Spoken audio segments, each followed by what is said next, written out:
journalism in the advent of fake news and disinformation in my country. We need to work it out. We need to prove that we are the voice of the people. We are the media. We are the facilitators. Ani na ang mga balita nga nahagpat sa Newsline Philippines Information Center. Ako si Paul Palacio. Tutok na!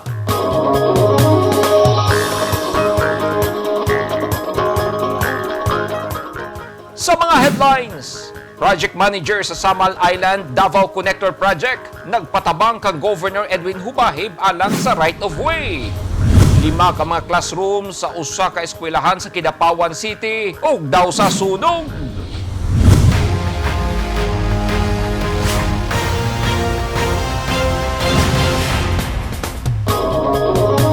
Sa detalye sa ato mga balita, nagpatabang na kang Davao del Norte Governor Edwin Hubahib ang project manager sa Samal Island Davao Connector Project kay nagmagahi ang mga tag-iya ug yuta sa Igacos nga maagian sa proyekto.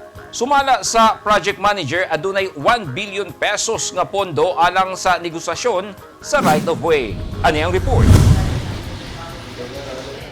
Miduol na kang Davao del Norte Governor Edwin Hubahib, ang project manager sa Davao Samal Connector, aron masulbad ang problema sa road right-of-way sa mga propiedad sa Samal Island. Kaganinang buntag, akong naabtan nga nakigtagbo si Engineer Joey Tulaylay kang Governor Hubahib aron magpatabang sa negosasyon sa nanag-iya sa usa na lang ka propiedad sa Samal Island nga nagdumili nga paliton sa gobyerno o bayaran sa gobyerno ang iyang yuta kay maagian kini sa proyekto. Gipasabot sa DPWH nga andam na ang pondo alang sa proyekto ug nasugda na ang soil testing sa Davao side sa proyekto. Apan, dunay problema sa Samal Island kay dunay usa ka na nag-iyaw propiedad nga wala mosugot nga itanyag o ibaligya sa gobyerno ang luna nga maagian sa proyekto. Sa ngayon, hindi pa pumapayag for different reasons. Pero mas nakalalamang po naman na receptive sila at tumapayag. At okay na. Nandun na po tayo sa negotiation process. Gisaysay ni Engineer Tulaylay nga dunay pondo nga 1 billion nga pangbayad sa tanang propiedad nga maagian sa proyekto. Apan, kung magpagahi ang pipila kana nag-iyaw propiedad, walay laing mahimo ang gobyerno gawas nga gamito niini ang iyang gahom pinagi sa expropriation measures. Worst case scenario, do we see expropriation? Yes, opo. Maaari pong ganun. Pero sabi ko nga po, tuloy-tuloy ang ating pakikipag-negotiate sa owner, pero kung hindi ho maiiwasan, that is our last recourse. Gisaysay ni Governor Hubahib nga walay problema ang mga nanag-iya og yuta sa bahin sa Davao City. Ako muhangyo personal sa mga landowner nga affected ani maong project nga basin mahangyo nato ang ilahang mga kasing-kasing nga atong mapalambot para nga musugot sila para mapadali ang implementation ani nga maong project. Tungod sa problema sa usa ka tag-iya og yuta sa Samal Island, ubos sa probinsya sa Davao del Norte, plano ni Gobernador Hubahib Karong coming month of October, makipag-set kog schedule sa mga property owner nga na-involve aning implementation sa Samal Connector Bridge.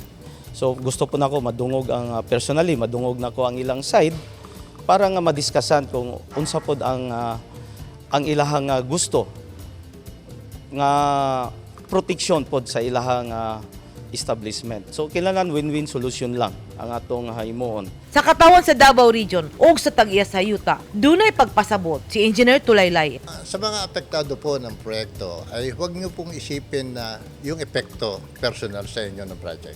Tingnan natin ito sa kabuuan. Ano ba ang may bibigay nito, hindi man sa iyo lang, kundi sa buong sambayanan ng Davao at ng Samal? Sinisigurado ko po sa inyo, maaaring naisip nyo lang epekto na to dahil natamaan ka o naapektuhan ka ng naepektuhan yung business mo, yung property mo. Pero pagkatapos ng proyekto, makikita mo yung tubo, kumbaga, ng project. Lalakas ang business, magkakaroon ng tagtaas ng livelihood, tataas ang value ng mga properties, tourism. Ang Davao Samal Connector, dugay ng damgo sa katauhan. dili lang sa Samal ug sa Davao, apan sa mga dumuduong sa lugar nga nagikan sa nagkadaiyang probinsya sa Mindanao ug sa nasud tungod sa kanindot sa isla sa Samal. Unta, magkasinabot na ang gobyerno ug ang nanag-iya sa yuta alang sa katumanan sa proyekto, kay kung dili na usab madayon ang proyekto, basin mo abot ang panahon nga magmahay ang atong mga anak ug mga apo nga atong gibuhian ang usa ka nindot nga oportunidad ug dako kining tabang alang sa ilang kaugmaon ug sa kalambuan alang kanatong tanan. Edith Caduayan, News 10 Philippines. Stay safe! 5 ka mga classroom sa Mariano Mansera Integrated School sa Balindog, Kidapawan City ang naugdaw sa sunog kaganihang kaadlawon, Setyembre 21, 2022. Kagahapon sa hapon, naugdaw sab sa sunog ang usa ka balay sa habal-habal driver sa susamang barangay nga pag-ulbo sa kalayo, kalit nawala ang supply sa kuryente sa lugar. Ani ang report ni Marvin Revilla. Miulbo ang dahong kalayo dihang nasunog ang mga classroom sa Mariano Mansera Integrated School sa Barangay Balindog, Kidapawan City. Kaganinang kadlawon, Setyembre 21, 2022, madungog sa video sa sunog ang syagit sa mga residente. Dihang adunay mibuto nga miulbo pa og samot ang kalayo. Dili pa matino sa Bureau of Fire Protection sa Kidapawan kung unsa ang hinungdan sa kalayo kay ilaha pa kining giimbestigahan pag-ayo. Nagpagawas dayon og announcement ang mga opisyal sa eskwelahan nga kasamtangang kansilado ang ilang klase. Samtang pasado alas 2 kagahapon sa hapon, nakuhaan sabog video sa cellphone. Kini usa ka balay nga miulbo og galit ang kalayo nga adunay pagangaso sa sitio Mahayahay, Barangay Balindog, Kidapawan City. Sumala ni Barangay Kagawad Erwin Nahilat, kalitsab nawala ang supply sa kuryente sa lugar sa diyang miulbo ang kalayo sa sunog nga balay. Subay sa investigasyon sa Bureau of Fire Kidapawan, usa ka dondon diskarten nga usa ka habal-habal driver ang tag-iya nga wala ni atong tungura dihang gilamoy sa kalayo ang iyang balay. Ginatino pa sa Bureau of Fire Protection kung unsa ang hinungdan sa kalayo. Marvin Revilla, Newsline Philippines, Province of North Cotabato. Stay safe! Patay ang usa ka negosyante human gipusil sa wala mailhing armado sa poblasyon sa Midsayap, Cotabato Province kagahapon sa hapon. Ang biktima igo lamang misakay sa iyang pick-up kay naay gihiling sa sakyanan dihang giduol kini sa mga armadong nakamotorsiklo nga nagsuot og hoodie jacket ug gipusil sa makadaghang higayon. Anyang report ni Marvin Revilla. Gideklarang dead on arrival sa doktor sa usa ka ospital ang usa ka negosyante nga gipusil sa wala mailing armado bandang alas 3:50 kagahapon sa hapon sa Quezon Avenue, Poblasyon 6, Midsayap, Cotabato Province. Sumala ni Police Corporal Regine Docosin, miyembro sa Midsayap PNP, nadunggan niya mismo ang pagkapusil dihang iyang girespondihan. Nakita na lang niya ang biktima nga gilang si Bonbon Sindatok Edsla, 53 anyos, negosyante, residente sa Dato Piang, Maguindanao, nga nagkadugo na sulod sa iyang sakyanan nga pick-up. Subay sa inisyal nga investigasyon sa mga pulis, nadautan og sakyanan ang biktima duol sa usa ka gasolinahan sa lungsod nga iyang gisusi og pagsakay niini og balik. Giduol kini sa nakahud og jacket, naka-short pants, naka-face mask nga mga armado og gipusil sa makadagang higayon ang biktima. Human sa krimen, daling misibat ang armado sa Poblasyon 5. Gipaningkamutan karon sa mga pulis sa Midsayap nga imbestigahan ang kaso ug masubay ang tinuod nga motibo sa krimen. Marvin Revilla, Newsline Philippines, Province of North Cotabato. Stay safe! Nakabot na sa probinsya sa Davao Oriental ang gipangandoy nga ideklara kining insurgency free. Kaysa miaging adlaw hiniusang giaprubahan atol sa Peace and Order Council meeting ang resolusyon nga madeklara og insurgency free ang probinsya og development ready. Anyang report ni Eugene Hinutan. Sa miaging simana, sunod-sunod nga engkwentro ang natigayon sa lungsod sa Lupon ug Banay-Banay, Davao Oriental nga gikamatay sa 5 ka mga miyembro sa Communist Terrorist Group nga NPA. Gikustudiya na sabkaron sa mga pulis sa Banay-Banay, Davao Oriental ang usa ka babaeng finance officer ug education staff sa NPA. Siya si alias Amihan, 25 anyos nga nagapangayo og pagkaon sa mga residente sa Purok Jes, Barangay San Vicente, Banay-Banay. Atol sa Peace and Order Council meeting sa probinsya nitong Lunes, Setyembre 19, 2022, hiniusan nilang giaprubahan ang resolusyon nga magdeklara sa Davao Oriental nga insurgency-free ug development-ready. Sumala ni Brigadier General Oliver Makiling, ang commander sa 701st Kagitingan Brigade, nga nabungkag na ang Guerrilla Front 18 sa NPA sa lugar. Gipasabot ni Makiling nga gawa sa focused military operations, nakatabang ang pag-implementa og nagkadaiyang peace and development programs sa mga ahensya sa gobyerno nga nakapukan sa mga rebelde, ug padayon ang pagbukbo og mga development projects ubos sa ending local communist armed conflict kun LCAC nga nakahatag og high impact project sama sa kalsada, water systems, eskwelahan ug panginabuyan sa matag komunidad. Nakatabang sab ang Army-initiated program sama sa Retold Community Support Program, pag-deploy sa Battalion Sustainment Teams ug ang Police-initiated program nga revitalized police sa barangay kun RPSB nga dako og nahimong papel aron makuha ang pagsalig og suporta sa katawhan hilabi na ngadto sa mga anaa sa lagyo ug hilit nga dapit. Pinaagi sa mga programa sa gobyerno ang kanhi mga NPA mass supporters nga maoy lifeblood sa insurgents, giporma ngadto sa People's Organization nga karon nakiglambigit sa enterprising ug income generating activities. Samtang ang mga masa misalmot sa government supported groups busa dili na makalusot sa komunidad ug makapang-agni pa og sibilyan ang komunistang grupo. Sa karon dunay 180 ka People's Organizations ang naporma sa probinsya sa Davao Oriental. Samtang naa sa 335 ka kanhing mga rebelde ang naka-enroll ubos sa Enhanced Comprehensive Local Integration Program kun ICLIP ug naproseso sa Happy Home, usa ka halfway house ug transition home alang sa mga rebel returnees sukad niadtong 2016. Busa gidayeg ni Governor Corazon Malanyaon ang pagpaningkamot sa security sector, Philippine Army ug tanang development partners aron makab-ot ang gisaad nga paglambo sa probinsya. Sumala ni Malanyaon nga panahon na nga ideklarang insurgency free ang Davao Oriental hilabi na nga agresibo ang probinsya sa pagpromotar sa turismo. Gibase sa resulta sa evaluation ug validation nga gihimo sa AFP-PNP Joint Area Clearing Evaluation Board ug AFP-PNP Joint Area Clearing Validation Committee ang insurgency free declaration ug gikatakdang isumite ngadto sa national level alang sa confirmation ug final approval. Eugene Hinutan, Newsline Philippines, Davao Region. Stay safe. At tangi! Problema sa Tuganay Bridge sa Carmen, Davao del Norte gipangitaan na og solusyon sa DPWH 11 og duha ka mga pamilyang nagpit-o sa Lamitan City, Basilan gitabangan sa mga pulis ug usa ka civic organization.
bawang dunay mga ginahambin nga mga grabing mga balatian o comorbidity, hilabi na ang mga senior citizen sila ang mas delikado nga maigo sa coronavirus disease COVID-19. Busa dubling pag-amping ang himuon og tambali ang mga ginahambin nga mga sakit. Ang pagtumar sa Bilonga Gold Herbal Capsule is a food supplement makatabang aron mapunggan nga musamot ang mga balatian. Turmeric uluyang dilaw ang nagunang sagol sa Bilonga Gold. Gisagulan og sodium ascorbate o vitamin C aron mas mulig-on ang immune system.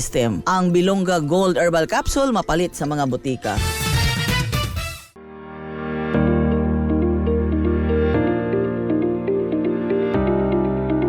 Enroll now at Lyceum Philippines University Davao Campus.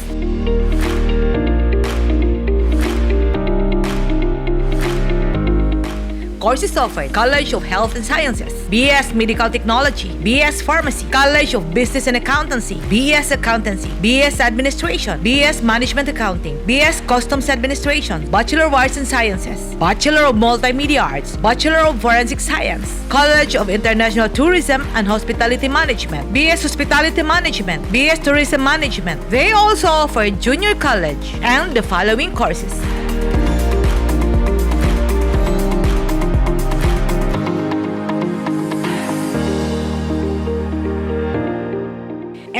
Now, LPU Davao offers Air Academy Drone Flight Training Program. Choose to take the lead. Choose LPU Davao. Enroll now.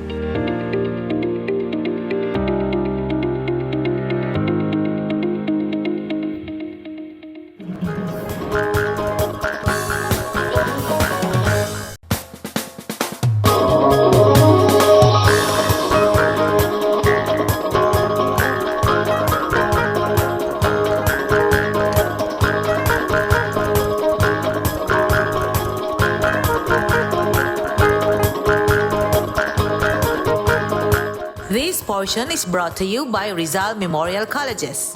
This portion is brought to you by Davao Light and Power Company.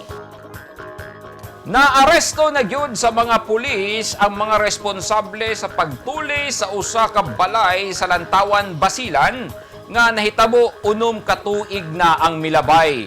Niadtong tungura, nakalimas ang mga armadong suspitsado og cash nga 1.3 million pesos ug mga kabtangan. Ani ang report ni Grace Alcunaba. 11 ka individual nga gisuspetsahang nanulis ni atong Hunyo 15, 2016 na dakpan sa Lantawan, Basilan ni adtong Domingo, Setyembre 18. Ang mga suspetsado mao kunoy responsable sa pagpanulis ni adtong Hunyo 15, tuig 2016 sa Setyo Pangasan, Barangay Tayran, Lantawan, Basilan. Giila sa kapulisan ang mga suspect nga sila si Sari Tandi Alam, Jalil Tandi Alam, Yasser Moharal Alam, Yakub Muhammad Alam, Atim Ladja Alani, Abdulhan Ladja Alani, Al Ladja Alani, Nasser Alama Jaafar, Sunnyboy Alam, Arasad Omar Mukadam ug si Cesar Ladja Pulalon. Dugay nang gipangita sa mga otoridad ang mga sospetsado nga nagatubang og kasong robbery in band. Ang mga dinakpan armado og tag-as nga kalibring armas ug giingong misulod sa balay ug dapit sa ilang biktima ni adtong Hunyo 15, tuig 2016 ug nanulis. Mukabat sa 1,350,000 pesos ang kantidad sa salapi ug mga kabtangang gibanlas sa mga suspect. Sumala sa kapulisan sa lungsod sa Lantawan, nakadawat sila og impormasyon nga ang mga suspect nakit-an didto sa Barangay Tayran, Lantawan, Basilan. Tungod sa hiniusang puwersa sa Lantawan Municipal Police Station, 1st Mobile Patrol, 2nd Basilan Provincial Mobile Force Company ug 19th Special Forces Company Patrol Base, nadakpan ang 11 ka mga suspect nga nagplanong muikyas na unta gamit ang pamboat. Ana-ana karon sa kustudiya sa Lantawan Municipal Police Station ang mga suspect alang sa dokumentasyon ug tukmang disposisyon. Una pa ipresentar ngadto sa nag-isyu nga korte. Gidayig ni Police Brigadier General John Guyguyon ang malampusong pagsikop sa mga suspitsado. Nagpasalamat usab kini sa kooperasyon sa katawhan sa paghatag og mga impormasyon aron madakpan ang mga suspects. Giawhag sa otoridad ang publiko nga padayon nga suportahan ang mga operasyon sa PNP batok sa mga wanted nga mga tao sa rehiyon sa Bangsamoro. Grace Alcunaba, Newsline Philippines, Basilan Province. Stay safe. Duha ka mga pamilyang nagpit-o sa Lamitan City, Basilan ang gihatagan og hinabang sa mga pulis ug usa ka civic organization diin dungan gyud silang mirumbo sa Pinoy-anan sa mga benepisyaryo aron mahatod ang mga hinabang. Ani ang report ni Grace Alcunaba. Gipakita sa mga miyembro sa kapulisan sa lungsod sa Lamitan dinhi sa probinsya sa Basilan ang ilang malasakit sa duha ka pamilya nga naglisod. Hinungdan nga sa ilang outreach program napili nilang tunulan og gasa ang duha ka pamilya sa Barangay Luok, Lamitan City nga makabenepisyo sa PNP Bahay Nihan outreach program. Niadtong Setyembre 19, 2022, gitunulan sa mga miyembro sa Lamitan City PNP Kabalikat Civicom o sa lokal nga gobyerno ang mag-asawang Clemente aron ayuhon ang ilang balay. Sir, ma'am, lahat tayo, tutulong tayo rito. Tapusin natin ang project na ito, gawin natin bago para sa pamilya ng Clemente. Yun ang makakatulong namin sa inyo, Mrs. No? So, may dala kaming groceries ngayon, may dala kaming mga damit, kumot, lato, baso. So, kahit konti, ipagkasyahan nyo lang para sa pamilya nyo. Ang magtiayong Clemente dunay napulo ka mga anak ug ang padre di pamilya, tupper o guma. Gawas sa pamilyang Clemente, natunulan usab si Mrs. Christy Gregorio ug susamang hinabang. Walay kabutangan ang kalipay nga gibati sa duha ka pamilya nga gitabangan sa grupo. Video Gracias Contigo, mga kapalikat, Civicom, Madam Genibel, Video Gracias Manila, kaya sila ita ka namon. Pagkakit kami kasi pagkilaya lang ayuda ustedes ka namon. Muchas gracias con ustedes. Kaya po dito sa dito kami mga anak, wari ko rin natin dito mga kapalikat. Flores, thank you at mga ustedes. Kaya po dito din ayuda, yan natin dito sa pagkilaya. Ma'am Genibel, ma'am, thank you po. Papa Love, thank you po. Malaking blessing po ito sa amin, ma'am, kasi wala po akong katulong. Ang mga bata nagpasalamat usab kay makatilaw sila og pagkaon nga gitunol kanila og labaw sa tanan ayuhon ang ilang mga balay. Ang Bahay Nihan program usa ka bag-ong programa karon sa kapulisan kung diin klaro nilang maipakita ang ilang malasakit sa katawhan nga adunay tema nga bahay-bahay, tulong-tulong tayo.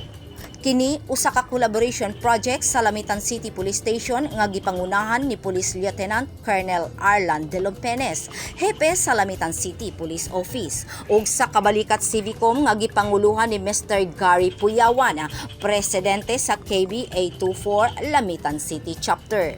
Ang mga buhatan sa PECO Basilan Lamitan City Social Welfare and Development Office o LCSWDO mikuyog usab sa paghatag sa mga gasa sa duha ka pamilya. Grace Alcunaba, Newsline Philippines, Basilan Province. Stay safe.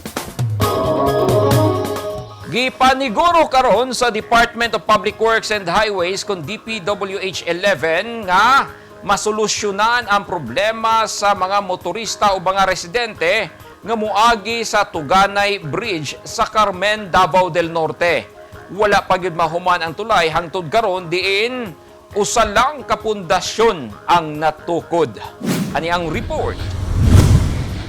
Sigurado na ang pondo nga 211 million alang sa Phase 2 sa Tuganay Bridge Project nga nahimutang sa boundary sa lungsod sa Carmen ug Baraulyo Duhali sa Davao del Norte. Ang project nasulod sa National Expenditure Program (CONEP) nga ibutang sa 2023 General Appropriations Act ug mamahimo kining magamit sa panahon nga pirmahan na ni Presidente Ferdinand Marcos Jr. human kini maaprubahan sa Kongreso ug sa Senado. Yes, this is already the total of the first phase of the project. So as far as we are concerned, we have already completed this in 2021. And then ang sunod na phase ni ini is ang pagbutang na sa superstructure, sa umaabot na tuig. But in 2023, we have already allotted 211 million. So naana siya sa ato ang National Expenditures Program. So God willing, halimbawa God willing, if makabot na tong pondo, mahuman na nato ining 3 lanes ani na bridge. Samtang nagpaabot sa 2023 national budget, gipangitaan na og pagi sa DPWH nga dili makulgot ang mga motorista nga moagi sa naisgutang tulay. Kaganihang buntag, among naabtan ang mga trabahante ug personal sa DPWH 2nd Engineering District sa Davao del Norte nga nagplaster sa steel plate ug nagbutang og graba aron dili maglisod ang mga motorista alang sa ilang paglabang kay mao kinang sagad hinungdan nga hinay ang dagan sa mga motorista nga moresulta sa taas nga traffic sa naisgutang lugar. Matud ni Tuganay Barangay Captain Arnold Camacho, daghan na ang disgrasya sa naisgutang lugar. Usag yun na ma'am, daghan yun kayong mangutana sa ako kay ako may mapangutana nila. Mao na ang traffic yun diri isa nga labi na during peak hour bito mahapon. Maglisod yun dislag agi anin double lane duha man ni. Mag-enkwentro labi nagdagkong truck ang magsugat. Malangan jud nya labi mabangag na pirmi diha nga usahay dili maayos pagkatrabaho. Daghan madisgasya, daghan na kain disgasya diri nahitabo aning nakaron during sa construction. Amo gyud tang ihangyo kay gumikan nga naabot na ba ni gobernador na nakita nako sa Facebook nga murag medyo dili maayo ang iyang nga pagtan-aw ini nga nganong nalangan nya mao na sa akong nahibaw-an ingon ani lang pud akong itubag sa ila nga nahuro tong gi-release nga kwarta nga para sa PIS1 unya nagpaabot na pud sila sa release na pud sa pisto nya sa istorya sa among meeting 2023 pa daw mapadayon. Medyo dugay-dugay na kay maura man ni agi ko nila sa first kuan nila PIS nga isa ra ka kanira dapit murag pilote. Kanirang pilote isa ka buok. Nya pertin dugaya almost 2 years ang pagtrabaho ani Pikas ug mahuman ni tanan hantud kanon sa apa man mahuman. Nga dugay man gyud noon. Ang kuan labi na karong panahon nga wa na gyud nagtrabaho, wa gali tawo silang gibilin diri para mobantay-bantay unta sa traffic. Kanay traffic diha di man pud ingon nga maayo nga suwito jud ang pag-traffic ang mga sakyanan. Kap, yung kaganihan mo gipamutol ang mga bakal. Unsa na nga sitwasyon? Kaning file din ni ma'am, kaning si file diri gipang wa ko kabalo ma'am kay mo naman ay naay ako nakita nga nay winildingan. Matud ni DPWH spokesperson Dino Ortiz, ilang ipaniguro nga matiman ug mamintinar ang tulay samtang nagpaabot sa 2023 budget aron dili na kini makaperwisyo.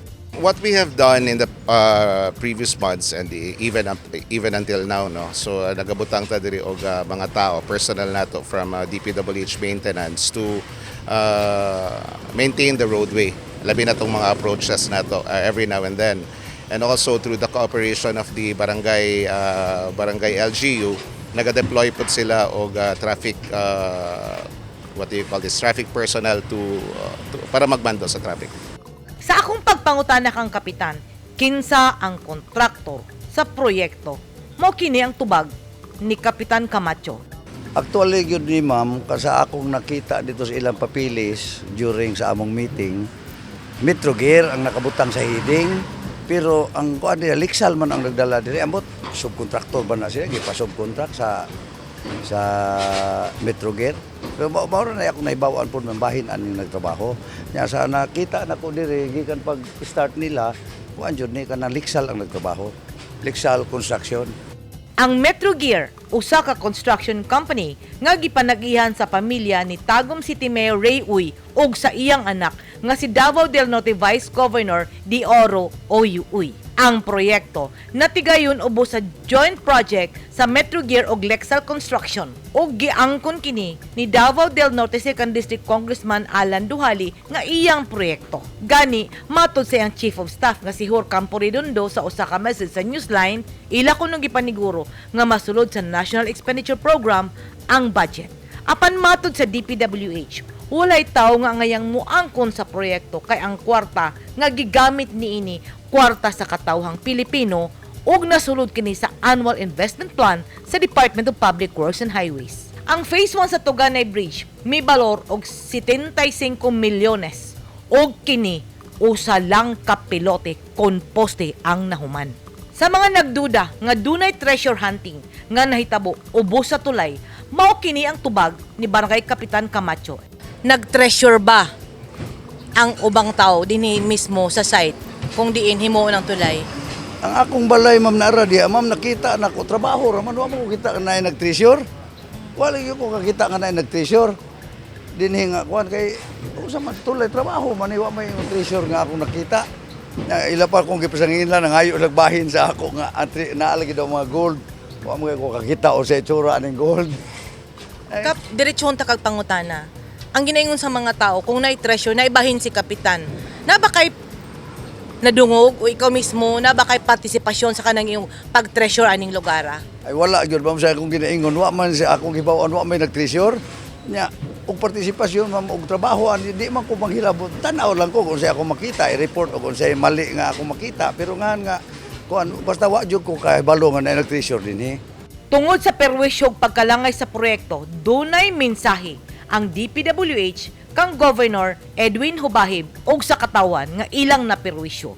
Ang atong mensahe kay Governor Hubahib ug sa atong mga kaigsuonan sa probinsya sa Davao del Norte, buot lang namo isulti na wala namo gipasagdan ang mga proyekto. In fact, doon na tayo mga tao diri na permi na diri sa site para magatiman sa traffic. And then doon na napuntay na allocate na pondo para sa sunod tuig ug sa mga sunod pa na tuig aron mahumanagid nato ni atong proyekto na tulay diri sa Tuganay. Ang panawagan ni Governor Hubahib na himong tulay sa pagliho karon sa DPWH. Tungod kay may patimaw na og misaad ang DPWH nga pangitaan og paagi ang problema sa Tuganay. Dunay mensahe si Gobernador Hubahib sa DPWH. Para sa taga DPWH Regional Office, daghan kayong salamat sa inyohang paghimo og aksyon sa pagtubag sa atong panawagan o panawagan sa katawan nga naglisod o nasakripisyo sa pag-agi aning Tuganay Bridge. O hinaot nga dili lang kita taman sa atong istorya kundi himuan gyud nato ni og appropriate action nga dili na ni madugay pa kinahanglan masugdan ning maong tulay karong tuig 2023. Kay nasayod man ko nga karon nga mga bulan mao ni ang panahon sa pag-request og budget para sa mga project nga i-implement sa tuig 2023. O hinaot nga inyo ning i-include ang continuation aning maong project para nga masulbad ning atong problema sa Tuganay Bridge. O labi na usab kining Panabo Tadico Roads. Kinahanglan nga matagaan pud ninyo ni og priority sa inyong requisition budget kay tungod daghan na kayo ang kinabuhi nga nadisgrasya o namatay aning guba nga kalsada. So mao na nga akong gikinahanglan nga kani mga problema matagaag priority kay mao na gyud ni ang problema kayo sa atong mga kaigsunan dinhi sa probinsya sa Davao del Norte, especially na sa Distrito 2. Atong nadungog ang version sa DPWH o version ni Kapitan kabahin sa misteryo nga nakabalot nga nung kaning lugar padayon nga naay problema sa trapiko.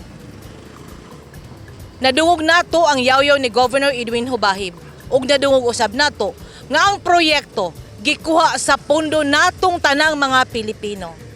Kay walay pondo karong tuiga kami nang hinaut o hinaut ang tanang motorista nga unta sama sa kahapsay sa dagan sa trapiko karong adlaw dunay magbantay aron kitang tanan malayo sa disgrasya. Nang hinaot kami nga sa tuig 2023 sugdan na og balik og matiwas na ang proyekto nga nahimong perwisyo sa mga motorista dili lang sa Davao del Norte apan sa bagang duot sa katawan sa Mindanao. Gikan dinhi sa Tuganay Bridge, ako si Edith Caduaya, Newsline Philippines. Stay safe. Gidawat sa 12 ka mga senior citizens o persons with disability kon PWD sa nagkadaiyang barangay sa Panabo City ang libreng wheelchair o free wheelchair mission gikan sa Dole Philippines, Children International o Kasilak Development Foundation Incorporated. Uban ang lokal nga gobyerno pinagi sa CSWDO Office of the Senior Citizens Affairs kon OSCA. Gipahigayon ang distribution sa mga libreng wheelchair sa OSCA Office sa Barangay New Pandan kagahapon. Ang programa nagtinguha nga matabangan ang katawhan sa syudad, hilabi na ang mga nanginahanglan ng wheelchair aron mas mahimong produktibo ang ilang panginabuhi sa matag adlaw bisan pa man sa kalisod sa paglihok ug aron maharuhay ang mga pamilya nga nagaatiman kanila. Nahingpit ang programa tungod na sab sa paningkamot sa CSWDO nga nakig-alayon sa mga partner agencies nga mao misuporta og mihatag sa mga wheelchair.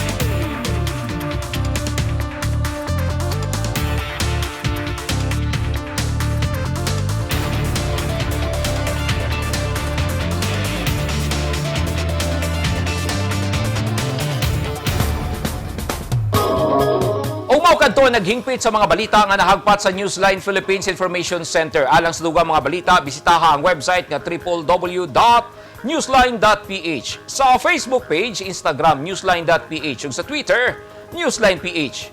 Kung aduna mo'y mga balita o impormasyon sa iyong tagsa-tagsa ka mga lugar sama sa sunog ug baha, mamahimo ka na inyong i-share pinagi sa Newsline Messenger. Masundan sa bininyo pinagi sa pag-subscribe sa YouTube channel sa Newsline Philippines. Ako si Paul Palacio. Dagang salamat and stay safe!